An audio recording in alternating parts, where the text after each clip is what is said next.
Welcome everybody to the H4unt3d Hacker Podcast number 40. Tonight we have Max Heinemeyer from Darktrace, and before we get started, I'll go over some general housekeeping and some updates. So right now, DEF CON's going on. So I don't know if anybody's watching that or logged into it. I heard it's pretty good this year, even though it's like mostly virtual. Also, coming up next month, September 28th, I'll be in Dallas speaking at Innotech Dallas 2021 in Irving, Texas, just right outside of Dallas. So I think that'll be recorded as well. Other than that, no real big news or updates. I will be on a new podcast with Holly, just a strictly offensive sec podcast going over penetration testing and tools and stuff like that. That starts not this Sunday, but next Sunday. So look out for that. And housekeeping, I'm going to go ahead and turn off the chat and send it directly to me. So if you have questions, go ahead and put it in the box and I'll make sure it gets asked. So with that being said, welcome to number 40. And Max, it is so good to see you, man. It's been a long time. Likewise, Mike. Really nice to see you. Thanks for having me. Absolutely, absolutely. So, you know, you and I met in Cambridge when I went out there to talk to you about Darktrace and some of the stuff you guys were doing after I'd met with Mike Beck. Really good company. I've dealt a lot with Darktrace, deploying it all across the world. That was really cool. So why don't you give us a little bit of your background, tell us where you came from and kind of your journey into where you're at now. Absolutely.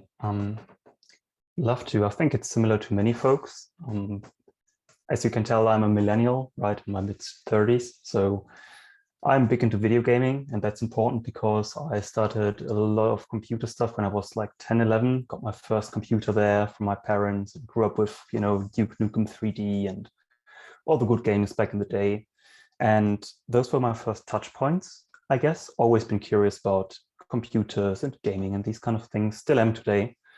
And then probably likewise to some of our audience today, I met up with friends. We had LAN parties, you know, before the internet was a big thing. And we got together and plugged cables in, Ethernet cables, and put up the old routers and switches and tried to get these things going. So, you know, lots of hands-on debugging, troubleshooting as a young lad, trying to get these things to work. And then at some point you realize when you play Counter-Strike with your friends and it looks like you're losing the game, you can crash their Windows XP computers. So, you know, nobody wins, nobody loses. The game is just gone. And I guess like any curious young person, you go from there. And in the early 2000s, the internet became big and you got good connections. And then I dove into the cracking scene for a bit, you know, video game cracks and serials and that kind of things. And I slowly realized, hey, all this cool stuff that's kind of fun, you know, can be done professionally for earning a living. And I, as many people, didn't know what I wanted to do with my life when I was like 16, 17, 18. So I looked at what I could do with my skills I'd acquired and all the fancy stuff, joined Hewlett-Packard, established their German-based penetration testing consulting services. I didn't have it at the time. And then slowly worked my way up in the next few years to take over the threat and vulnerability management consulting for the whole of Central Europe, which included things like red teaming, pen testing, ethical hacking, which I think is slightly different to pen testing, but we can discuss later. And also the boring side sometimes of corporate bits, like the big vulnerability management. How do you roll out a Qualys or a Nessus for like 1 million endpoints? And, you know, manage the distributed architectures and all that kind of stuff. How do you consume the reports? So also the corporate side. And at some point in 2016, I felt like I was treading in a hamster wheel. You know, when you've been in the industry for quite a bit, and I noticed, well, all this cool stuff, right? You go to Black Hat to DEF CON, you find the latest OffSec tools and pentest tools, and you talk to your peers, but you come in after you've done a pen test a year later, and you realize, well, the same vulnerabilities exist. Nothing has really changed. People do it just for compliance. And I didn't feel like having an impact with that side of the house. So I looked around for cool new things, cutting edge, what else is, you know, changing in cybersecurity, because I felt like we're losing the game. right? I mean, still now I sometimes feel that like ransomware is everywhere, everybody gets hacked, but 5-6 years ago, it looked pretty grim. And that was around the time when FireEye got very big with the APT1 report, even before that. And there was a lot of focus on, the profiling of advanced persistent threats and stuff like that. And then I joined Darktrace. So I jumped over from the red side of things and the offset side of things to more of the blue side, became a senior analyst there using, I know it's a big word, but artificial intelligence-based tech to have a smart way to catching the bad guys and bad girls, and dove into, network traffic analysis, seeing APTs hands-on from every country and every region, I guess, finding them live, and just absolutely loving it, right? And trying to push the technology boundaries. So sorry for the long ramble, but I guess it started from being a young tech enthusiast to looking at the red teaming side of things and pen testing, getting a bit disillusioned from the bigger perspective, and then trying to look for something to move the needle, and ended up with Darktrace, where I am still today. And I still use our solution every day and hunt for interesting activity and threats. But I also oversee our analyst team and act as a mentor, and have the privilege to talk to a lot of big companies, Fortune 100, but also small shops, to their security strategists, their CISOs, their SOC leaders, their threat hunters. And just I'm super lucky and happy where I am. I've got such a nice privileged position to talk to folks like you on the call today, see the threat landscape, but also the background and the ability to mentor and get new people into the industry with training from my experience. That's very cool. I started off in pen testing, and just recently made the move over to the blue team. Now I run a blue team. It's a different mentality, but I think it's really important to know the offensive side in order to be effective on the blue team. And I tell all of my analysts, actually have one on mine tonight, that you have to know the attacker and the tools in order to be able to effectively stop them. So you and I had a really interesting conversation around the game Go. I don't know if anybody's heard of Go or have played it before, but it's an ancient Chinese game, dates back something like 2,500 years. Actually, there's debate on how old it truly is. I've seen it dated to 4,500 years. So it's very old game. It's very strategic. And Google put together AlphaGo, which I found super interesting. And during the documentary AlphaGo, they world's best Go players, and AlphaGo actually defeated that player a couple times. It was pretty impressive. And I think AI in general is we're in the very early stages of AI. Some things that people call AI is truly not AI. It's machine learning at best. But you do see some breakthroughs with AI technology, and we had some conversations around AI in Cambridge. So why don't you touch on AI a little bit and tell us your viewpoint of AI, because I think that's really important to get that out to the audience. Can I jump in for a second? Can you define what the difference between machine learning and AI is, just as a starting point? Yeah, I'd love to. That would have been my first step. So thanks for that, Ryan. And also, Mike, Amy tells me that she can't speak or turn her camera on, but she did her hair. So she's urging me to let you know to enable her camera, I suppose.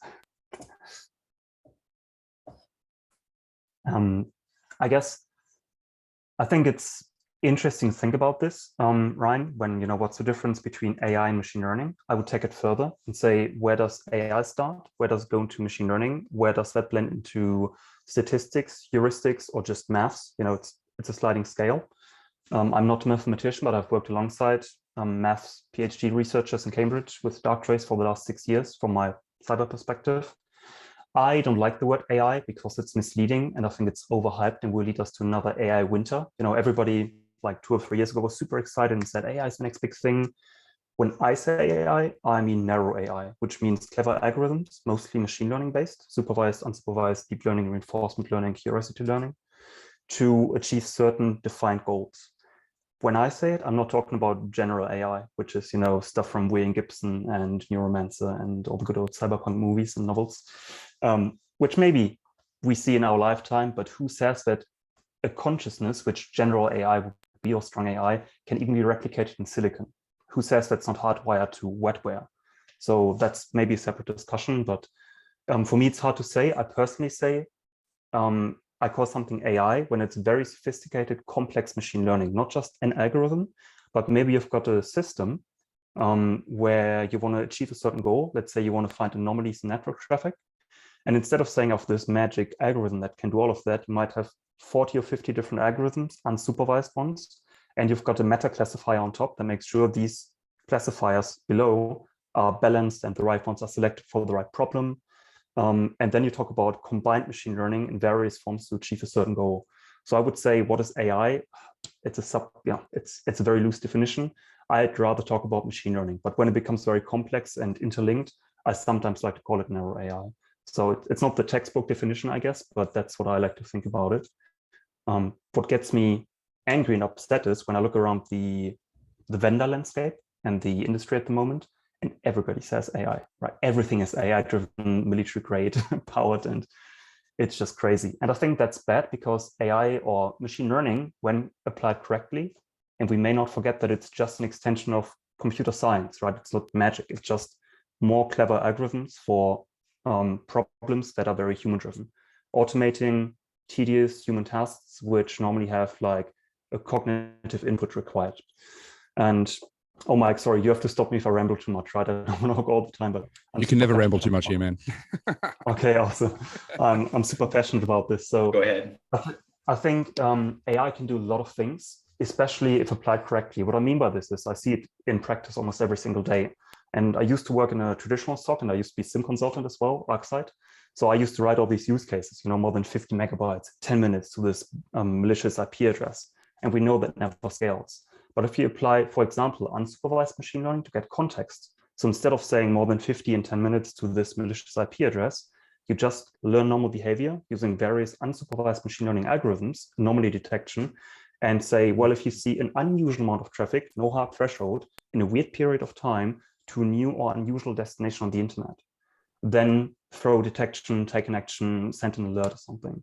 So that is just one method to apply AI, and I think that's very clever. But most vendors, most folks in the industry use supervised machine learning, which uses predefined training data, which in essence is just better signatures. So yeah. And I'd love to talk about the Go aspects and intersections to video gaming there as well, Mike, because you just brought it up a minute ago. Max, do you mind if I ask you a question? So my question is, if you have got machine learning, so the machine learning is happening, right? But if in your network already there is a malicious person, the machine learning is learning from the malicious person, like kind of being in the network already. So do you know what I mean? Like that. So the machine learning is learning the malicious behavior, right? So how do you counteract the fact that there's a malicious person maybe already in the network? Like what can you do about that? Do you like I don't know if you know the answer, but like what's the that? Yeah, I love the question because Amy, that's the one I carried into my interview going into Darktrace. The exact same question. Like, what do you do about this? I've seen that now countless times. It's a data poisoning problem with the data set, right? In unsupervised machine learning, when you learn the environment live online and something is bad already, you might learn it as normal. The same is true, data poisoning, if you have supervised machine learning. I'm sorry for the nitpicky, differences here. Supervised means you've got 1 million images of dogs, 1 million images of cats, and you train a classifier machine learning system. And if it sees a new image, it knows based on the training data if it's a dog or a cat. Of course, you can poison that as well. To your point, it depends on how you structure your machine learning. So if Amy's computer is poisoned, you're already infected, you're beaconing out with your Cobalt Strike malleable implant every 2.5 minutes to a malicious IP address. Do you assume that like every machine or every environment is already poisoned, or do you, I feel like for me that would be the right way to go, right? Yeah, that's it. You don't assume anything is good, but you can still pick it out if you're infected and you exhibit some weird behavior, but that's normal for you. You might always scan the network. You might always do crypto mining. You might always beacon out to a German IP. But compared to your own normal activity from day one, that's normal. So it wouldn't flag up. However, there's also automated peer grouping going on to similar devices and the overall environment. And compared to that, it normally still stands out. So I've seen a case of charming kitten that is the Iranians, allegedly, in a government environment in the Middle East. Can I ask you a question, right? So is the whole reason why people from Iran are called kittens, is it because they're Persian and Persians like cats? Is like where does that come from? Is that where I don't know. I don't like the naming convention. I didn't choose that for myself. But probably, yeah. I like Persian cats though. But however, that's an example where we did see them. And one desktop was infected from day one. So it was constantly beaconing out to their C2 address, which was unknown at the time. And it was still standing out because it was like super weird compared to every other device and its peers and the overall network. However, there's an interesting fact. Sometimes when the whole environment is burning, right? I've seen that where you've got 2 or 3 threat actors moving laterally across the same environment at the same time, like everything is on fire. Then it gets more difficult. But for whatever reason, we mostly see that in Latin American environments, Indian environments, and sometimes Southern Europe. So I'm not implying, you know, these environments have less cyber hygiene or are less secure, but that's just what the data has shown me over the years. But yeah, charming kitten, no idea. I like to call them APT35. I like to stay neutral. Another good point too is when I was testing certain platforms, one of the things I did was use attacks that were actual like normal, right? So PowerShell, you know, using port 80 or 443. So And you that's see a lot of that blending into the environment. Yeah, exactly. I mean, that's what the best adversaries do anyway, right? If there's any red teamers among us, you will live off the land anyway. Use Lowbin. You configure your Malleable or your Empire PowerShell to blend in. Use port 443, DNS tunneling or whatever. So that's happening anyway. And there's actually a plugin for Empire PowerShell called First Order that was written by, I think, a Turkish guy. And it lands on the infected computer, the implant lands. It doesn't do any command control beaconing. It just sits there, runs PCAPs, does a statistic analysis of what kind of ports you're using, normally to communicate out. It listens to what kind of, you know, does that computer use certain user agents? Does it use .php, .jsp, .aspx websites? And then adjusts the implant's beacon to that. So it's not just, you know, the good attackers do this themselves. There's already tools to try to blend in. Luckily, it's the guesswork, right? If you land on a single endpoint, you can just guess what's normal for that one. You have to beacon out at some point. And normally you still make a step in the wrong direction because you don't know what the rest of the environment looks like. Yeah, that's a good point. Another thing in the AlphaGo movie, one piece of the clip that I really found amazing was when AlphaGo made a decision during the game that nobody predicted. And it was just a wild move and everybody was shocked.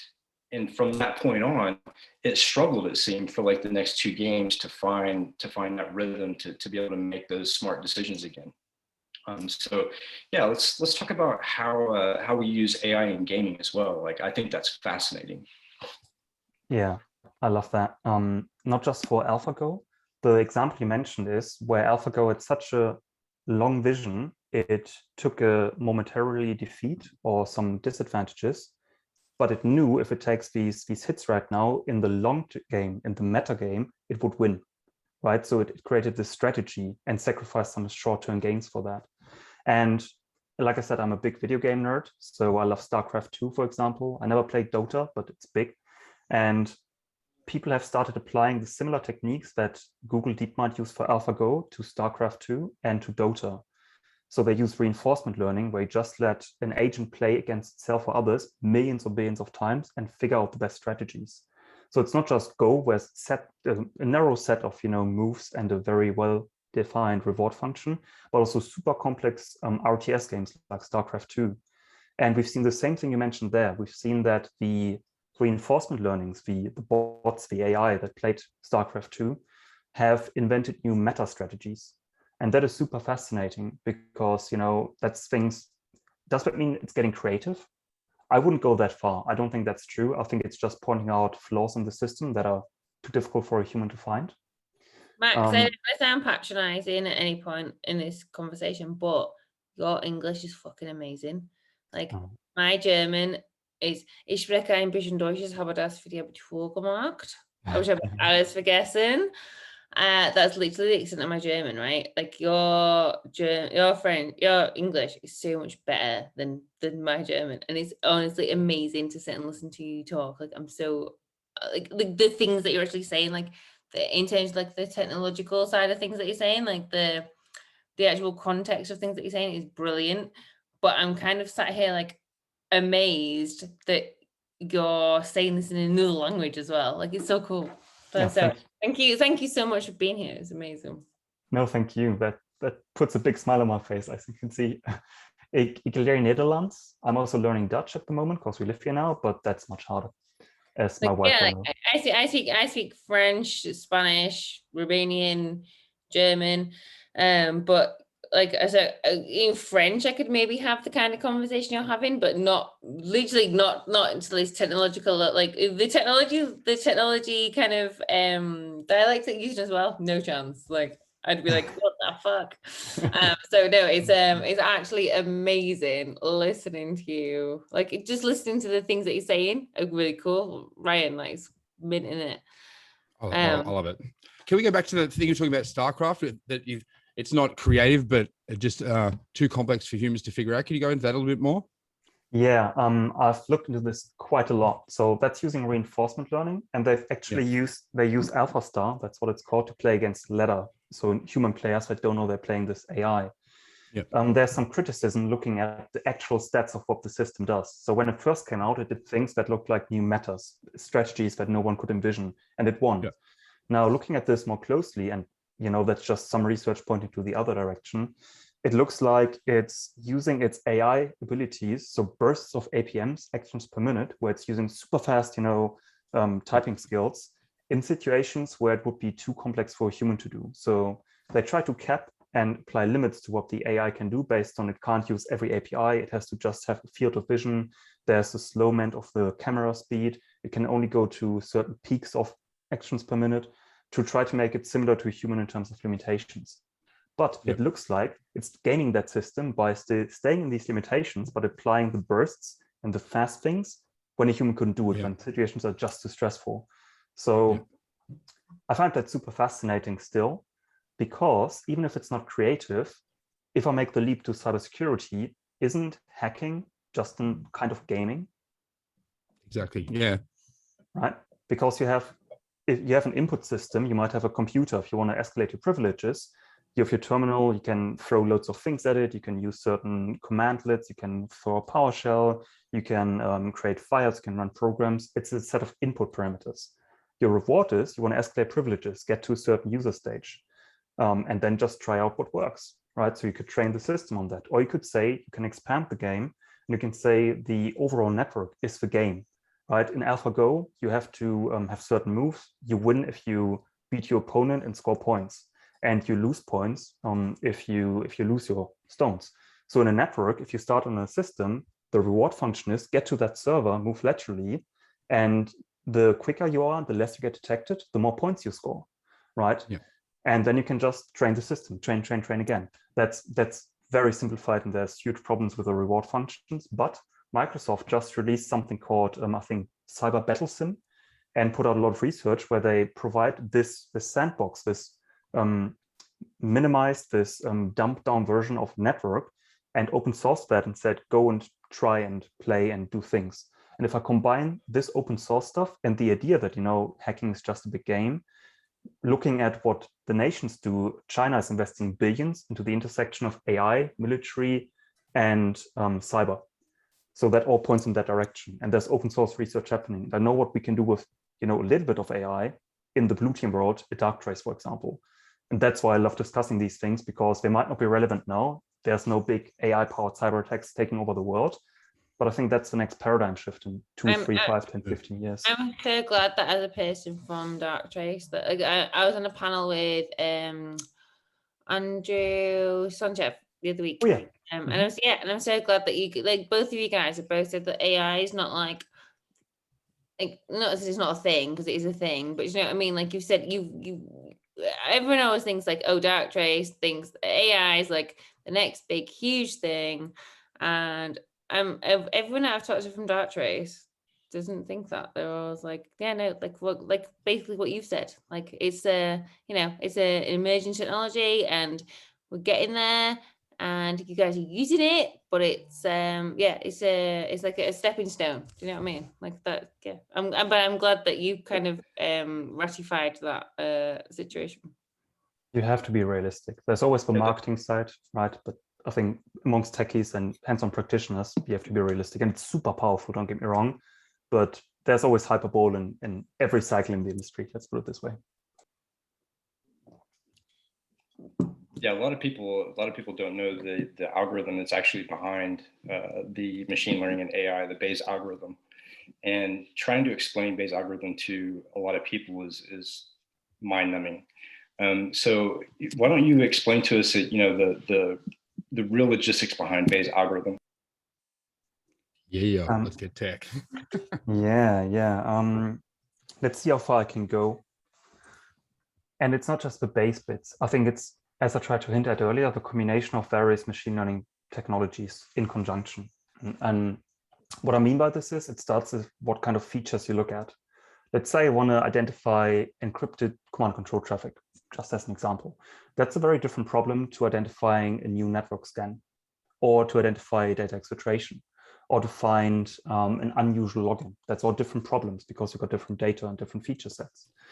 The trick is to look at all the different features, be they atomic, right? It's a connection. That's just a thing that happens. Be they aggregates, 50 megabytes in 10 minutes, or be they indirect, like a server reboot, which you don't see on the wire, but you can infer from the DHCP lease, or, you know, system going down for a minute, coming back. So the trick is to look at all the available features and push them through any available algorithm. Could be a k-nearest neighbor, could be a random tree forest. And that's what I mean. These algorithms are like tools, right? One is good for identifying a network scan. One is good for identifying data transfer or something.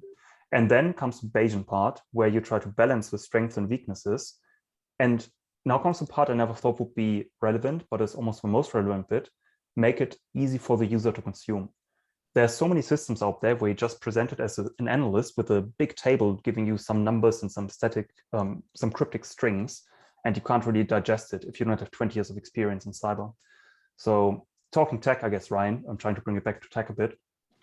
It's about looking at all those features and then putting them together and getting scores. So for example, every time Darktrace sees a connection for anything anywhere, down to the application layer, we can say this is an unusual HTTP post request for Brian's device at this time in this context. And not by putting this in manually, but for every single connection. And then we can go to the next abstraction layer and say, well, Ryan's device had an unusual activity score 50% for external connections at this point in time. Can I ask how you're, so I don't want to be a dick at any point, but how does that compare with what Microsoft are doing with Azure Identity Protection? What's it called? No, it's not called Azure Identity Protection. Azure, used to be called ATA. Do you know which product I mean? They've got a product that like looks at kind of how behavioral, and it's basically a behavioral analysis product, right? So how does that compare with Darktrace? Like, I'm guessing it's a similar thing. And I used to be a Microsoft fangirl. I've now worked for companies that aren't Microsoft, or against, not against Microsoft, but yeah, like not Microsoft based, right? Mm-hmm. So I'm totally cool with being not a Microsoft fangirl, but I'm just interested to ATP, that's it called, Azure ATP. How does it compare against Azure ATP? I'm just interested to kind of understand like the comparison between that. Yeah, and Ryan, I'll come back to you in a second on the other stuff, but let's talk about Amy's bit first. First, I find the naming always very confusing because, like you said, now there's ATP Defender for endpoint and ATP Defender for email. Defender for identities, that's the one it's called. That's it, yeah, exactly. So I don't want to do it injustice. I know Microsoft is getting better at using machine learning. I know they use some supervised machine learning. I don't know how much that is true for this product you're mentioning, Azure Identity Defender. I think it's a big difference depending on if you use unsupervised machine learning, which learns on the job, doesn't have training data, uses the context from where it sees it, or you've got training data, which is still quite generic. So that's a difference because I know they use, like most people in the industry, supervised machine learning, which is better than nothing, better than static signatures, but still based on, previous attacks. they have improved, and they have detections, for example, in Azure for unusual logins. So not static, not saying this is a login from Nigeria, therefore bad, but saying that's an unusual login for Amy. And you can take that and use it for other detections, but I think it doesn't go further. And that's what I was trying to get at. So they have a spot detection where they use some ML, but the difference to Darktrace is that it's all based on that unusual activity. So it's not just, a detection or a metric, but you can literally say, I want to find a user that makes an unusual data transfer at a weird time on a weekend from a server, and click it together. So I think they're moving towards what we do, but we are much more holistic in what we're doing there, if that makes sense. Yeah, I guess maybe because you guys only focus on what you guys do, then yeah, that makes it easier for you guys to kind of hone in on that. And I think here's a good example of how it's different. It almost feels like it's hardwired for Microsoft for that login detection. They use ML for that login detection, that anomaly login detection.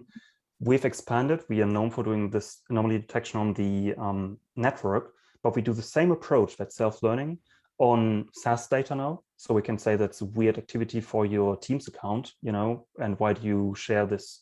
Or for AWS on the control plane, why do you log in from a weird location, then access these 5 files, which you never access, and then you share an S3 bucket with the world, which you never do. Yeah, so for the people who are not technologically savvy, it'd be like me logging in normally from my iPhone account and then suddenly logging in from an Android, right? That's the kind of things that you guys pick up. Exactly, and that lead to other data sources, and applying that the same kind of ML to just anything basically that's data, or for emails. I think that's the difference at the moment. Cool. Thank you. Thank you very much. No, it's a really. So you're talking about those abstraction layer, that second abstraction layer. Can we kick back off from there? Yeah, exactly. So for every single connection that is done at any time, it's being classified and said that's unusual or normal, maybe 1%, 10%, 100%. Then you got the abstraction layer on top where you aggregate those things and say maybe to, 15, 20, 30 buckets. That's 15% unusual internal connectivity. That's unusual SMB write activity. That's 20% unusual SMB delete activity. And these things are exposed to the analyst in the front end. So you can create a detection where you literally say, take an action or create a detection when you see a 30% unusual SMB activity coupled with a new connection to a .ru domain at an unusual time. And that is literally like clicking the thing together, and that's it. I mean, we deliver this out of the box anyway, but that makes an analyst job so easy, right? Because all of a sudden you don't spend 90% of your time detection engineering and trying to verify the routes. You just put it in, and then you can start hunting, investigating. So the interesting bit is the classifier coming in all the time. And it's not just that you can say, show me if it's 30% unusual. You can also say, if it's an unusual SMB write to a service control pipe, or it's a new connection. So something I love to use, and I found 1 or 2 APTs with, is unusual SMB drive write. When a device makes a new connection to an SMB share on a device it never talks to normally, or it's unusual for it, unusual defined on the machine learning, and it goes to a hidden share, so dollar share. And it writes a .bat file or .exe file or any ELF really. And that is super interesting because normally you try to find certain file extensions, I look for every .bat file and I got 100,000 results, and then I have to do pivoting and dig through the data. Fuck that. So instead of just say, alert me every time it's weird or unusual for this environment. And that is how we found the China Chopper web shell in the Hafnium attacks. So we saw the Exchange server 0 days in December last year, 3.5 months before it became public knowledge. We didn't know it was Hafnium. We just saw a East Asian customer of ours, a big national infrastructure. The Exchange server, all of a sudden, fully patched, internet facing, started scanning the internal network. Darktrace said this server never scans the internal network on port 80 and 443 and 445. And then it made unusual and new SMB writes to other Exchange servers and the Active Directory, writing bat files and a file called 64.exe. Doesn't make any sense. So, finding the needle in the haystack is what's the interesting bit here, down to the application layer, right? Yeah, I think the advanced search in Darktrace is one of my favorite features. I didn't look at the UI very much. I actually went into like the searching strings and looking at the actual data itself. And I think that's really important. So a lot of the analysts that I had when I was working with Darktrace, they would look at the UI and try to make sense of what they were seeing as far as, you know, the messages that would pop up. I don't like calling them alerts because they're not truly like alerts. But the advanced data and the advanced searching was phenomenal. So at what point did they decide to put the UI on top of it? Because just with the advanced search, it was a powerful engine. Yeah, that is such a good point. I was trying to work my way up from Ryan's question. So the clever bits is, you know, what's happening in the backend, all this, the classification saying this is new and unusual, but that is only maybe 20 or 30% of a working system. What is super important is making this as usable and easy as possible, almost for non-cyber people, right? And this is where what you just said, Mike, comes in, how to design a system, a UI, that gives you all the tools as an analyst. And that could be, like you say, advanced search, which is similar to the ELK stack we have in place, Elasticstack, Log/Kibana. Not quite the same, but very similar. So when Darktrace says, this is Ryan's device, making a super weird SMB write, and at the same time beaconing with unusual JAR3 hashes to a new Russian domain, you can literally grab a PCAP straight away for all of that with a single click. Or you can say, okay, give me a table view, and I want to write queries in the Apache Lucene open source query language, and just say, show me any device that goes to that domain, and show me any device that uses this JAR3 hash in this time range. And now combine the two, and then you can go hunting if you want. So you can work your way down again from the high level detection all the way to, you know, if you like table-based views, do that. And this is where your question comes in, Mike, why did we put the other UI back on top? So if folks haven't seen our UI, it's super visual. Some people like it, some people hate it. But the clever bits in the UI is that you can also visualize things in 2D. So I can literally pull a graph up for that detection and say, show me the external data transfers at the time on that device, and overlay Kerberos logins, or maybe DNS TXT records. So I can visually analyze what I'm seeing super quickly if I'm a visual thinker. Or I can start colorizing the event logs. So instead of having that advanced search view that you just mentioned, Mike, where it's, you know, classic table-based view and you can write queries, I can have a full history of connections on that device at the time in question, colorized by destination port, rarity, or whatever. So if you're a visual thinker, that's super powerful. And that's the reason why, and again, I don't want to guide the conversation too much, but a lot of the people we hire have super diverse backgrounds and have no IT or security background at all, the junior analysts. And I think that is part of the skill gap problem. Or people say we've got a skill gap. I think we've got a tool problem in the industry, a hiring and a tool problem. What I mean by this is, of course, if you want to start the industry and you get a SIM system that is just tables and just says you this Kerberos event 435 and this is file hash ABC and this is PowerShell command CDE, of course you need loads of experience and have to grind your way up through SOC. So I think personally that the tools have to get much better and much more explanatory, much more supporting, instead of having to train up people. I get mad when I hear people say, I want to start training my kids in kindergarten to be cyber aware and become the best analyst. I'm like, no, I want them to think about becoming astronauts or doctors or, you know, solve cancer, not about learning a query language for a cyber tool. That doesn't make any sense. Exactly. And, you know, we use Carbon Black where I work, and it's pretty interesting as well. But I remember back in 2005, when I first got into ArcSight, I think it was 2005 or 6. ArcSight was pretty interesting back in the day when it first came to the scene. The ability to write buckets and build queries, and you know, it kind of laid the framework for what we're seeing now, the move towards machine learning and the move towards AI. What do you think in comparison when you take a product like ArcSight and then you take something like Darktrace and compare, you know, where Darktrace is now and where ArcSight was back in 2005? Wow, so much to compare, I guess, especially because I learned on ArcSight as a consultant in 2009, so got hands-on experience and still PTSD, I suppose. I think there's two main things I want to compare. One is the position in the security stack. So for the longest time, anytime somebody says, I want to build a SOC, they think SIM, because it's the trodden way that people have, right? I think these days we know we've got the triad. You can use an EDR, you can use a SIM, or you can use an NDR tool.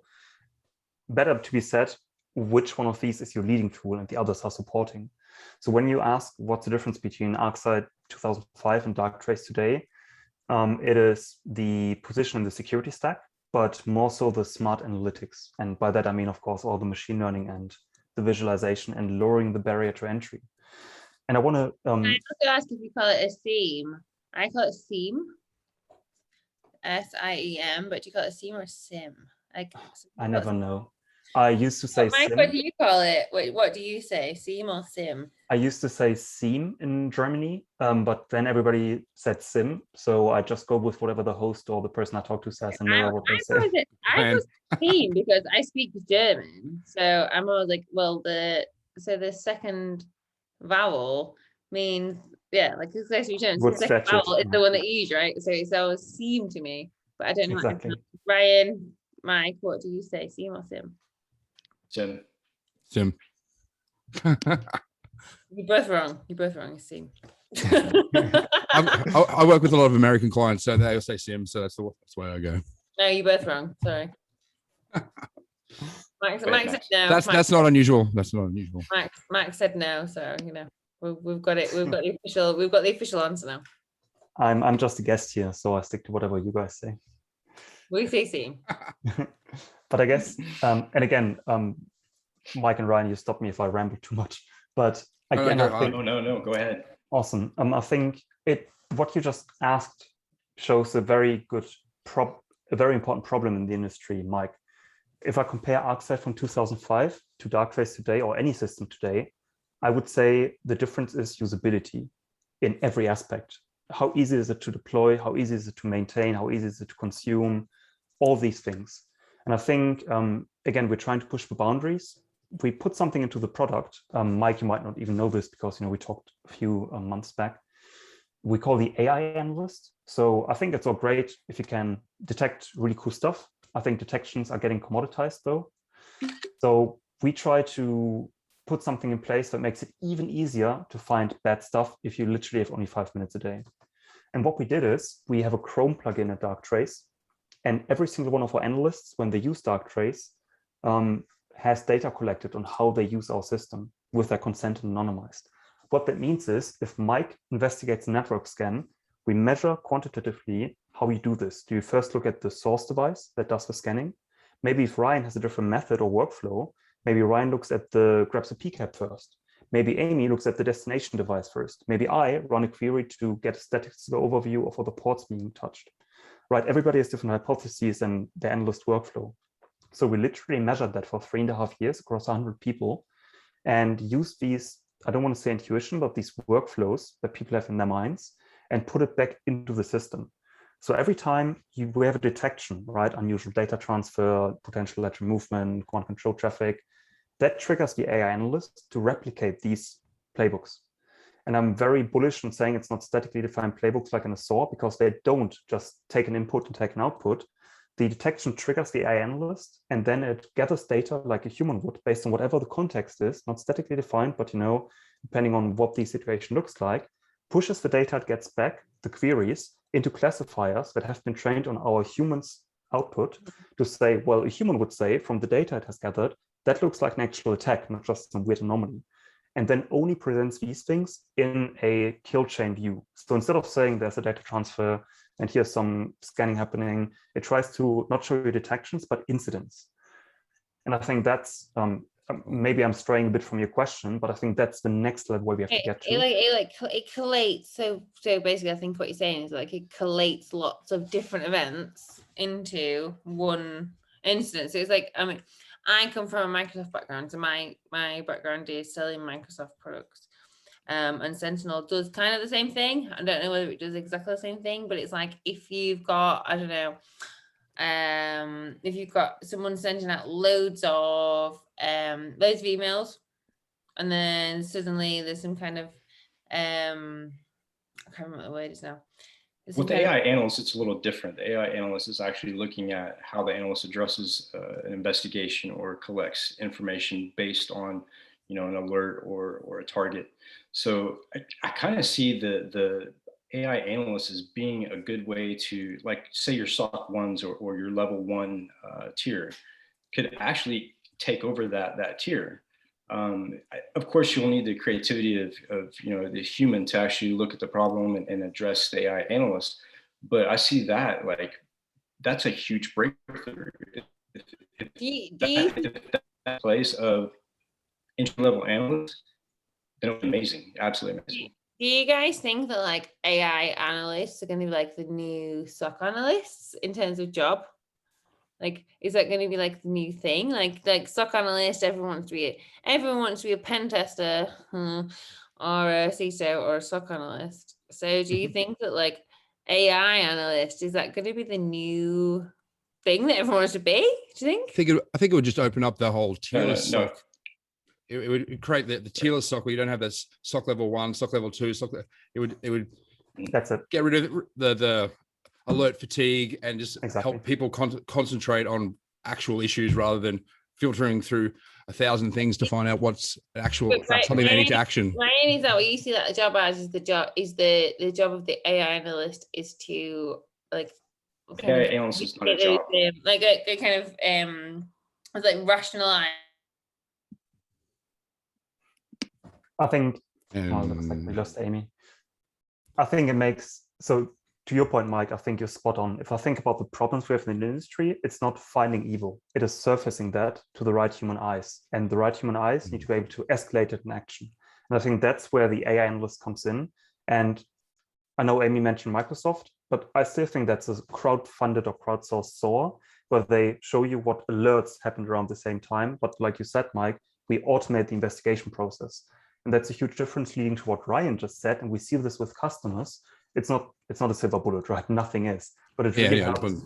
It really helps to automate the level 1 and level 2 SOC tasks. So you can literally log in 5 minutes a day or use a mobile app and you see, these are the top 2 or 3 things that happened. And because it uses natural language and it's all pre-filtered and super visual, it doesn't need a cyber analyst. Literally, I've got network engineers and help desk engineers using this thing, finding APT attacks live. Not knowing it's charming kitten or whatever, but knowing this is bad, need to stop. Yeah. Yeah, that's pretty amazing. Like just the idea of turning that entry-level position and that, digging through alerts all day long, turning that into more of a, automated process so that people can focus on real problems. I see a lot of problem in the industry right now with bringing in multiple tools, right? Multiple platforms into an environment. And you're looking at multiple different interfaces and, the way that they present data is completely different. So you look at that analyst, that level 1 analyst, and they have a lot to learn. And the burnout just with that position is pretty high. I deal with that quite a bit and talk to people that are on the tier 1. And, when you have 10,000 alerts that you have to investigate, and, if you had something like AI analysts to take that role, people could, train up, they could actually get more experience in other, I guess, forensics and stuff like that. I didn't know that you guys had that. That's pretty amazing. It's pretty fucking amazing. That's pretty cool. It's really cool. And we snuck it into the product maybe 1.5 years ago, but it's not a separate product you have to purchase. So it's just part of the detect stack. And I think that's why it didn't get the attention it deserved as a big splash. But exactly what you say, it helps us. Sorry, go on. Go ahead. It reduced the triage time to find incidents by, I think, something silly like 92%. So it's a huge time save, literally. And it helps with burnout because, like Ryan said, it empowers the analysts. So instead of just churning 10,000 alerts, they get presented with an interesting lead that is pre-chewed already, right? It gives you everything. But then you also have the tools I discussed earlier, the visualization, 2D, 3D, you can dig into it, you can grab PCAPs. So it's engaging work, meaningful work, at least more meaningful than running the same playbook 10,000 times a day. And that's, I guess, why we can hire from diverse backgrounds. So some of my best analysts are literally, one is an astrophysicist by trade, one is a linguist, and the other one is a former teacher. And we took them in and they're super smart young people, no IT background, but we put some experienced folks like myself next to them. There's no barriers. And we literally okay, use the system, shadow me, reverse shadowing, and ask me many, many questions. And then you do the same thing. That's amazing. With another expert. And after a few months, again, they found their own novel ransomware attacks, their 0 days and whatever. They might not know it's a 0 day and we might not know, but we know it's a bad campaign, something big is happening and we can follow up. That's really cool. One of the questions that we had, what are the best methods in your experience to attack machine learning models in a red team engagement? What would you say the weakness is when it comes to, AI or near AI machine learning? Again, awesome question. I love this discussion so much. I'm so glad I'm here today. So thank you again, folks. This has been amazing so far. It's super cool. So I take one step back and decompose your question, because maybe not everybody in the audience knows how machine learning systems are set up and all that kind of stuff. So when you use a system that uses machine learning, you've got the traditional attack surface, your bugs, your everything in OWASP if it's a web application, maybe your buffer overflows. And then you've got the additional attack surface that comes from using ML systems. I actually worked with a think tank, an international think tank, where we just put a paper out just about this a few months ago. We can link in the show notes or something, about the attack surface for machine learning systems, which discusses this in detail. But the interesting bit is the attack surface that comes with the machine learning aspects is things like data poisoning that I mentioned earlier, or the stunt hacking, which we've seen in self-driving cars. You put a sticker on a stop shield and it doesn't recognize it, or fooling facial recognition or computer vision. And there's various different ways. I still think personally, most of that is stunt hacking, trying to go against the ML surface, because in most cases, it's much easier to use the traditional attack surface. You're much more likely to find a buffer overflow or just a standard password or hard-coded creds than to try to poison the data set in the training system of the vendor and hope to create a neural network backdoor. Yes, you can do it, but the rest of the other side of the house is much easier, much lower cost. And we all know attackers go after the highest ROI. But it's a fascinating topic, because it does become more important, not just in cyber, but in critical systems, right? When we talk about healthcare, how do you secure a machine learning supply chain and all the kind of stuff? It's fascinating. Yeah, that was one of the things that I was trying to pursue when I was working in oil and gas when I first deployed Darktrace. One of the first things I did was try to go after the platform itself to see where I could find the holes or the gaps. And really, there weren't many. What I did find, though, is like I said before, hiding in plain sight, right? Using a PowerShell and actually going out and getting a script and then executing it within the system.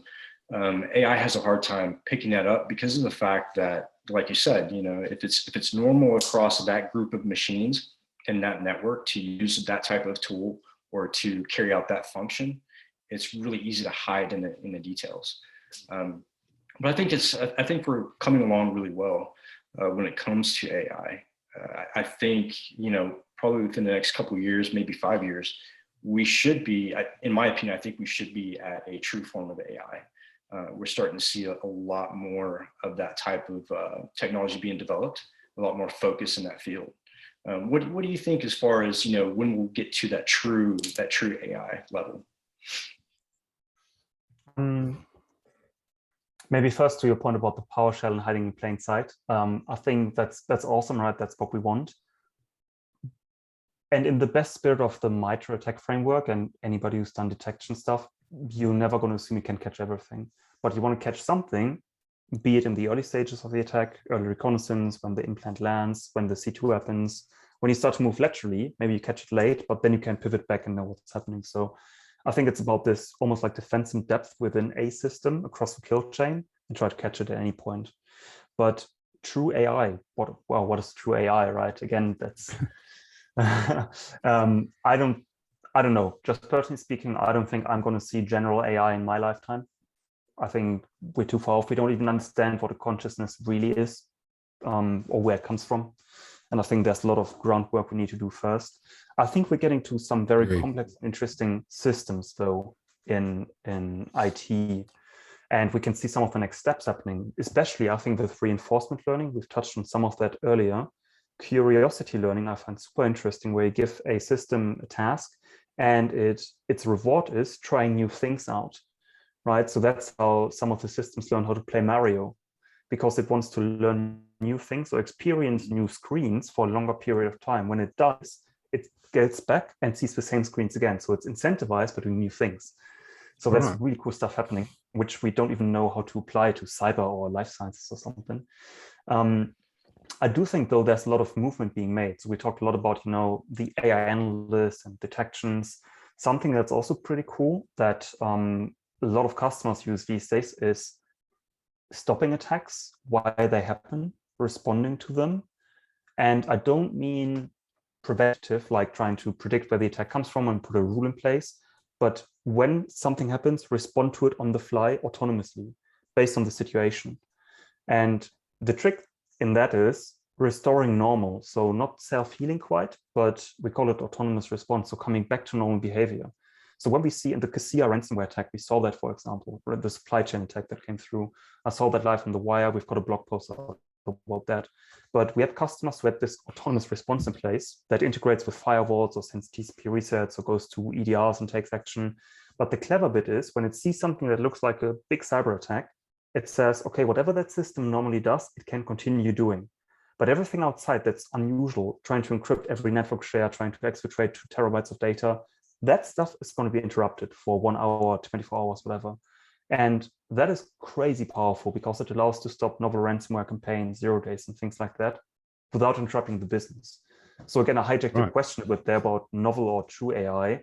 I think if we talk about general AI, it's far off, but with the example of autonomous AI, I think we're getting a lot of building blocks together right now. And then it's about orchestrating those and putting them to good use. So how far are we off? I truly think we do some awesome stuff at Darktrace and some others. So I think in some sense we're already living this world. Sometimes I feel like I work in a cyberpunk novel in Shadowrun or something with folks like Phineas Fisher kicking around or a hacking team and then using AI and everything. It's just a crazy world out there. So I think some of the things are reality and folks don't realize it. But yeah, I stopped rambling here for a second. What about adversarial use of machine learning? Do you come across that much, or? Yeah, I wanted to keep on rambling and go into that next. So again, thank you, Ryan. Go, man, go. So again, something we think about a lot. I'd love to differentiate that again. For me, there's 2 things. There's adversarial AI, which is using AI to hack AI systems, use AI to attack the attack surface of an ML system that is ML. That is like the fooling facial recognition, stuff like that, the stunt hacking. That's happening. I don't think that's majorly interesting though, because it's, breaking the system and you can mostly do that with normal software vulnerabilities anyway. The other bit, which maybe you hinted at, I found more interesting is the offensive applications of AI. So how to automate pen testing, how to automate malware, how to make malware smarter, stuff like that. And while I think that's the next big paradigm shift I tried to hint at earlier, not the autonomous, a reinforcement learning agent that can hack the world, but there's actually tools out there at the moment, open source research for every step in the attack lifecycle to automate it using AI. As an example, there's a tool out there, a prototype called snap_r from 2016, I think. That's a spear phishing tool for Twitter that some researchers put out. What it does is you point it at, I think, targets, and it automatically understands what these folks tweet about, the topics they talk about, the sentiment, and it tries to create spear phishing tweets with maybe malicious link in there based on the context of the folks and what they talk about. So instead of, creating spear phishing emails or spear phishing tweets myself, I can just take snap_r or something similar I create and have it do it for me. It just do the job 95% as well as I do, but it does it 99% faster. So instead of attacking 5 people a day, I can attack 5,000. And that's where things get really scary, I think, because then we talk about scaling up and lowering the barrier to entry for the bad guys and girls. And other things as well. I think that discussion is often focused, that offensive AI discussion is often focused on how to get malware into the, how to get AI into the malware. And I think that's a very narrow perspective, not the most interesting one.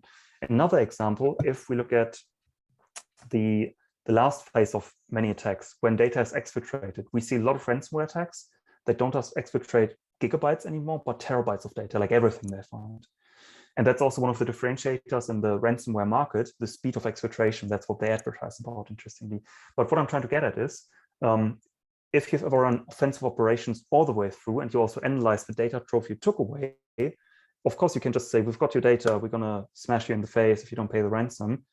But what you normally do if you're a good attacker or your nation state attacker, you sift through that data. You try to look for the military blueprints. You look for compromising material. You look for, any passwords. You look the dirty laundry. So of course you can do that manually through 2 or 3 terabytes of data with 20 analysts, or you use something like Yahoo's NSFW framework, not safe for work neural network, and you just push all your data that you exfiltrated through that network. And on the other end, everything comes out that's adult material, images you don't want to see on corporate networks, the juicy stuff. So that's what I get really scared about, because it means A, the attackers can scale up their attacks, they can speed them up, and it gets easier to conduct those things. It doesn't need a data scientist if we already see the prototypes out there. I'm not trying to say, AI is going to hack the world, but if we just take something like WannaCry, which used one method to move laterally and had a kill switch, and equipped it with 15 different methods to move laterally and make decisions on the fly, uncertainty learning of what the best method is and when to be quiet to move around, you could burn down most of the world today. And static rules and signatures are not going to help with that. So super interesting topic. Yeah, and unfortunately, a lot of platforms are still, they're still in that same mode, I think, as the old school IDS, is it's more reactive than proactive. Even with some of the more advanced systems, it seems that a lot of it's reactive and depends on certain conditions to be met. You touched on one thing that really interests me too, is what really is consciousness, right? So a lot of people, I've heard people talking about constructs, and maybe the level of consciousness is built into a construct. There's all kinds of theories that are really interesting about consciousness, and I think before we can have real true AI, we would have to truly understand what consciousness is. And there's some crazy theories out there as well when it comes to consciousness. Just on a little side note, this month's issue of Haunted Hacker is all about AI and exactly that, Mike. The difference between what is consciousness, what is real AI. So look out tomorrow. That's cool. Sorry, shameless self-promotion. And that's part of what drove me to Darktrace, or anything AI related, because it's fascinating, right? I personally think, aside from if it's good or bad for cyber, I think anything people label as AI these days is still a mechanical Turk. It is, finite, it's finite, it's doing certain things, solving certain problems. But for true AI or general AI, we need to understand and replicate consciousness. And there's a great book called The Emperor's New Mind from Roger Penrose. I think somebody said Roger Penrose is the guy where Stephen Hawking went to when he had really hard math problems to solve. So, and that's from the 80s or 90s, so a bit dated, but really interesting exploratory about consciousness. And then, of course, not going too much on a tangent, but if we look around the world, where does consciousness start? Where does it end? And I speak to the converted here, and I know you folks know your stuff around this topic, but is it a binary thing? Is something conscious or not? When I look into the eyes of my dog, I know it's maybe not as conscious as I am, but something looks back at me. But if I look at a small bird, that feels very different. And then there's, if you look at something like an octopus, octopodi in the sea, I've learned that they have part of their conscious cognitive abilities in their arms. Yeah. So there's a central part that controls those, but they have autonomy in the arms. I couldn't even imagine what that feels like, right? And then there's split brain experiments where somebody had an axe in their head and they have like 2 conscious, and there's so much we don't understand. Is what I'm trying to get at, I guess. But before we have done more research on these things, I don't think we're close to any true AI at all. No, and it's funny because when you look at like neurology and how the brain works, I mean, we really only know like 10% of how the brain works. Like there are so many facets to the brain that we don't even know yet. And there's so much research going on when it comes to, exactly how thoughts are formed and where that cognitive ability comes from. And really, like, what we talked about before, as far as what is consciousness, my consciousness, my reality may be different from the person sitting next to me. What they're seeing may be completely different. And a lot of stuff like, when your brain matrix, I think it's called matrices or matrix, like your brain is expecting to see something, and it may not be that exact object, but the way your mind is trained to pick that up, it sees what it thinks it sees. which may be completely different. So it's really fascinating to think about, consciousness and think about how far computers and technology has come, even since I was a kid. And just within the last 10, 15 years, I think we've made huge amounts of advancement in technology. And it's just, it amazes me to think about where it's going to go from here. And just maybe one more comment on this. I guess we're always biased as societies based on the zeitgeist. So if we look back at, the late 1800s, early 1900s, I guess, people thought they could create a person through mechanical jerks, just stitching together things with, iron and some levers and stuff. Later, people thought magnetism is the thing and electricity can reanimate bodies, Frankenstein's monster. And today we think about IT to create consciousness. But again, who says that silicon is the way forward? Who says right?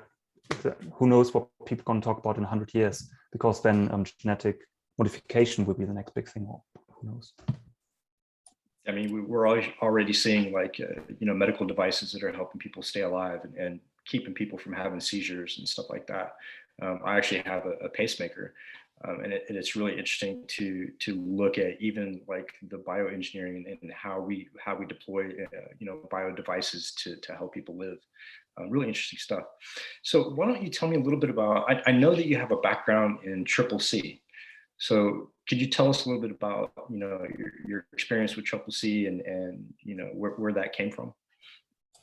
Yeah, for those who don't know, the CCC or CCC is the Chaos Computer Club. It's a German organization that is for computer enthusiasts, and we're very strong on the term hacker and trying to make it positive associated. A hacker being somebody, male, female, or whatever gender, who is enthusiastic about technology and use it in creative ways. So it's not about security. And when I was younger and still living in Germany, that was my go-to place in society, and it's decentralized normally to find like-minded people. A lot of that is like the maker scene. So you've got people with soldering irons and building small robots or coding their own open source software. But I think there's also security folks there. But there's a strong interweaving to civil rights and being a good citizen in the sense of, standing up for your rights, exposing privacy issues and stuff like that. So as an example, very topical this week, something that just burst open in Germany, there is a security researcher, a lady who found a security problem, a vulnerability in Germany's biggest political party's application, which they used to go from house to house and collect data on. So you could see all the people's political or personal data, let's put it this way, in that app. And she found that by investing 2 or 3 hours. Now, she did responsible disclosure to the biggest political party in Germany, the CDU. And they basically turned around, and after some discussions, they put her forward to the police. And, classic thing, try to prosecute her. And that just burst open. It is terrible. And the CCC backed her up and said, right, as a result of this, we, as this very, very well-known body in Germany, also advising the government, we're not gonna report any further vulnerabilities to this political party, because clearly they don't know shit about what they're doing. So the CCC, is very well known in Germany to also influence technology roadmaps for the country and advise on topics around security. And this is just the latest where this bubbled up. And now, of course, the political party is pedaling back and saying, oh, we're sorry, and this was, fault, and we didn't mean to. But yeah, it's out there in the open. It's terrible. But I had always really great experiences. It's a great collection of people. And you get everything there, right? It's very free-spirited, just getting together. We did crypto parties every Tuesday. I remember that when I lived in Germany, where we just invited the public to come and join, and we educate them on how to secure their laptops, choose strong passwords, install password vaults. How do you encrypt your laptop if you have to, not ransomware, but secure it, and stuff like that. Just trying to create awareness. So yeah, it's a really good organization, but not widely known outside Germany. Well, in hacker cycles, I guess they are, but not always. So yeah, I love the folks. I'm not an active member at the moment because I don't live in Germany, but only praise to say about those folks. Yeah, cool. Yeah, it's a great group, really great group. So we're at the top of the hour. do you have any questions for us, for the Haunted Hacker group, or what we do, or in general? I did have one, and I don't know if you got any opinions on that. It just bubbled up this week in the news, and I got quite engaged with it.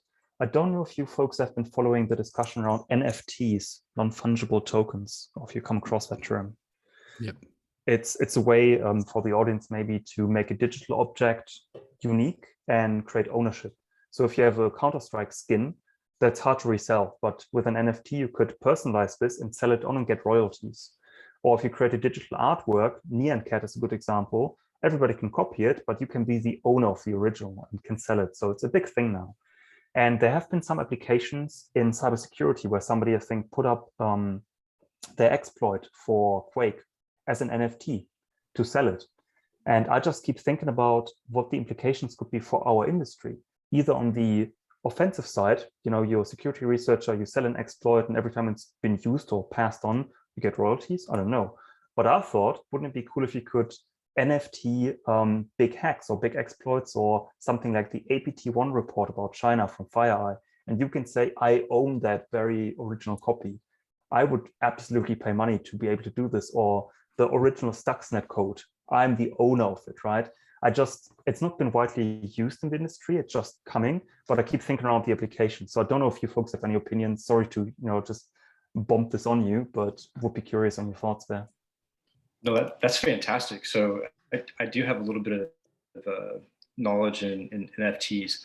And what I think is interesting about NFT is you're actually claiming the ownership of a thought in some cases.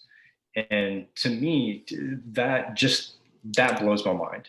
That type of intellectual property, or that type of responsibility, right? So let's say you do get an NFT, and let's say you own some sort of code, right? And that code isn't meant to be malicious, but it turns out to be malicious. Do you hold that person responsible, or the people along the chain of the NFT? So yeah, that has so many different viewpoints and different questions that could be spun off of it. But yeah, I find that super interesting. We were actually thinking about making our own token.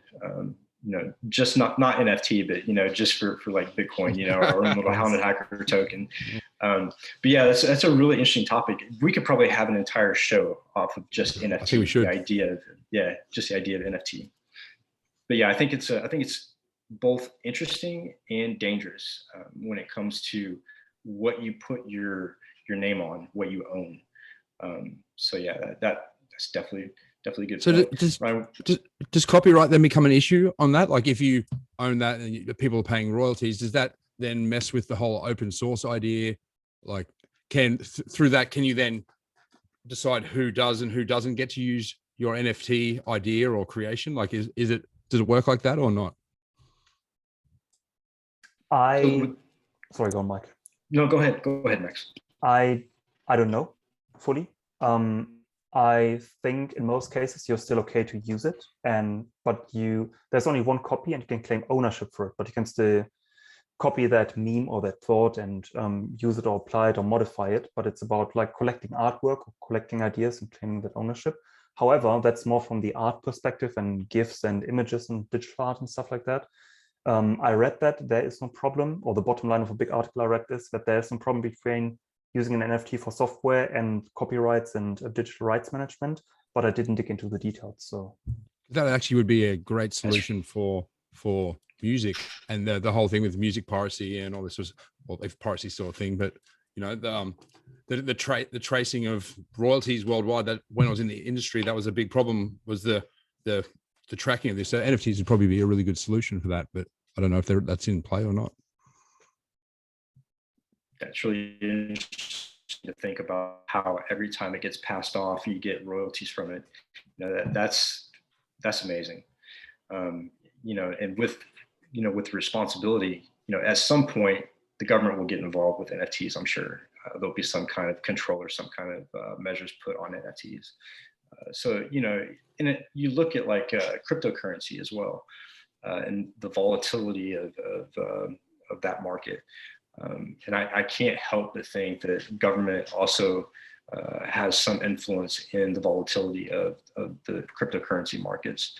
And then you have people like Elon Musk who dumps in tons of money and can make the market like snap in, you know, just 24 hours. So yeah, I mean, it's all about influence, and you know, when it comes to NFTs, I think it's a great idea, but in the same token, it kind of gives me a little bit of fear for the future. You know, if you can, you know, NFT a thought, you know, that, yeah, at what point are your thoughts your own, you know?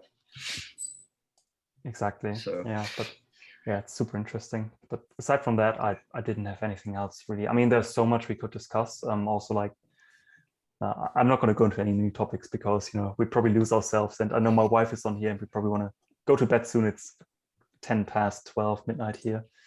Yeah. Max, it was a pleasure having you on, and it's great to talk to you again, friend. Like, you know, I think you should definitely come back. And if you wanted to help co-host, you know, a couple podcasts, absolutely, man, be totally down for it. That'd be great. So, yeah, totally appreciate it. And, you know, tell the wife hello and have a great weekend, man. And for the rest of you, I will see you next Saturday, same time, same bat channel. And look for the magazine, the Haunted Hacker Magazine, to come out. But tomorrow, Ryan, right? Tomorrow's the day. Yep. So you guys have a great weekend, and I'll talk to you soon. Thanks again, Max. See you, Max. Thank you so much, everybody. Bye. Bye.